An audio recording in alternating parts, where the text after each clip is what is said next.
بسم اللہ الرحمن الرحیم۔ السلام علیکم۔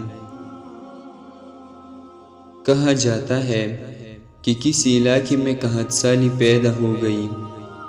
اس قحط سالی کی لپیٹ میں نہ صرف انسان بلکہ چرند و پرند سب اس کا شکار ہو گئے۔ مویشی مالکان بے حد پریشان تھے۔ اس دوران ایک مسجد کے مولوی صاحب نے جمعے کے خطبے میں نہایت یقین کے ساتھ یہ بات بتائی کہ اللہ کا نام لے کر یعنی بسم اللہ پڑھ کر دریا کو حکم دیا جائے تو وہ بھی نافرمانی نہیں کرتا۔ خطبہ سننے والوں میں ایک چرواہا بھی موجود تھا۔ مولوی صاحب کی یہ بات اس کے دل میں اتر گئی اور اس بات پر اس کا یقین کامل ہو گیا۔ اس نے واپس آ کر اپنی بکریاں کھولیں اور سیدھا دریا پر چلا گیا۔ اونچی آواز سے بسم اللہ پڑھ کر دریا کو کہا۔ وہ اپنی بکریاں چروانے کے لیے دوسرے پار جانا چاہتا ہے اور اسے کہا کہ مجھے اپنے اوپر سے گزرنے دے۔ یہ کہہ کر اس نے اپنی بکریوں کو لیا اور دریا پر چلتا ہوا دریا پار کر گیا۔ دریا کی دوسری طرف کا علاقہ گھاس سے بھرا پڑا ہوا تھا۔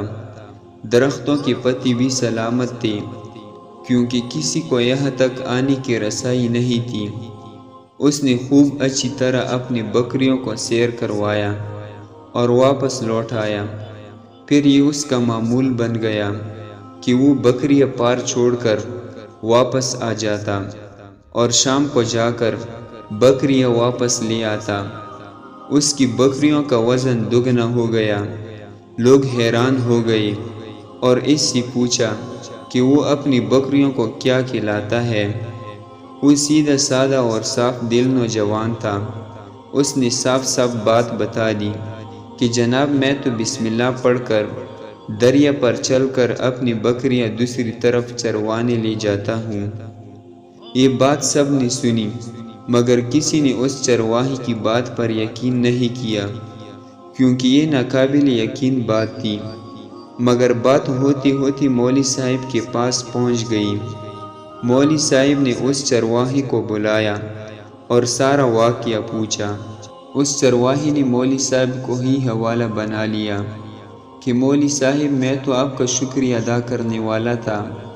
آپ نے جمعے کے خطبے میں جو نسخہ بتایا تھا کہ بسم اللہ پڑھ کر دریا کو بھی حکم دو تو وہ بھی انکار نہیں کرتا، تو میں تو بس آپ کے نسخے پر ہی عمل کر رہا ہوں۔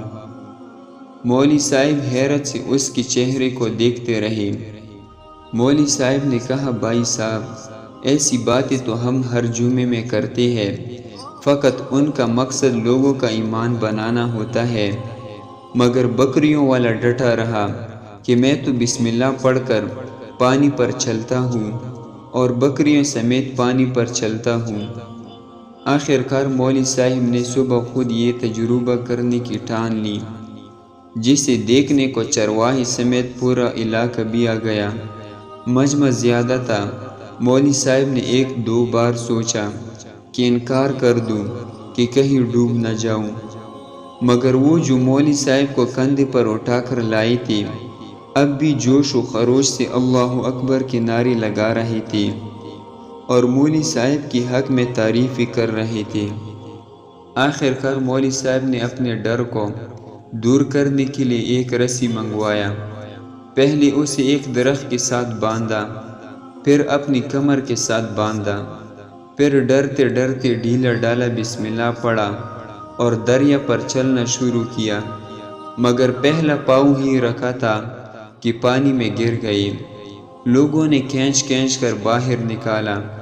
مولوی صاحب کی اس حرکت نے چرواہے کو پریشان کر دیا کہ مولوی صاحب کی بسم اللہ کو یہ کیا ہو گیا ہے، کیونکہ اس کا یہ روز کا معمول تھا۔ اس کے اپنے یقین میں کوئی فرق نہ آیا۔ اس نے بسم اللہ کہہ کر بکریوں کو پانی کی طرف اشارہ کیا اور خود ان کے پیچھے چلتا ہوا پار چھوڑ کر واپس بھی آ گیا۔ لوگ اسے ولی اللہ سمجھ رہے تھے اور اس کے حق میں نعرے لگا رہے تھے، مگر وہ سب سے بنیاد سیدھا سادہ انسان تھا۔ وہ مولوی صاحب کے پاس پہنچا اور کہا، مولوی صاحب میں آپ کی بسم اللہ کی تعریف سے کافی پریشان تھا، مگر پانی پر چلتی ہوئی مجھے آپ کی بسم اللہ کی بیماری کا پتہ چل گیا۔ اس چرواہے نے درخت سے باندھی رسی کی طرف اشارہ کیا اور کہا، مولوی صاحب یہ ہے آپ کی بسم اللہ کی بیماری، آپ کی بسم اللہ کی برکت کو یہ رسی کھا گئی۔ آپ کو اللہ اور بسم اللہ سے زیادہ اس رسی پر بھروسہ تھا، لہٰذا اللہ تعالیٰ نے بھی آپ کو رسی کے حوالے کر دیا۔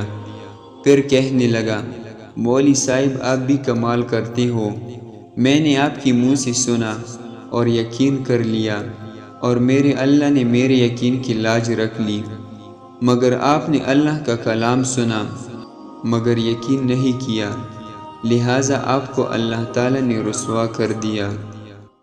محترم عزیز دوستو، یہی کچھ ہمارا حال بھی ہے، ہماری نمازوں اور دعاؤں کا حال بھی یقین سے خالی ہے۔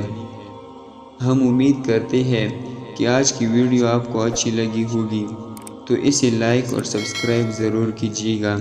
ملتے ہیں نیکسٹ ویڈیو میں، تب تک کے لیے اللہ حافظ۔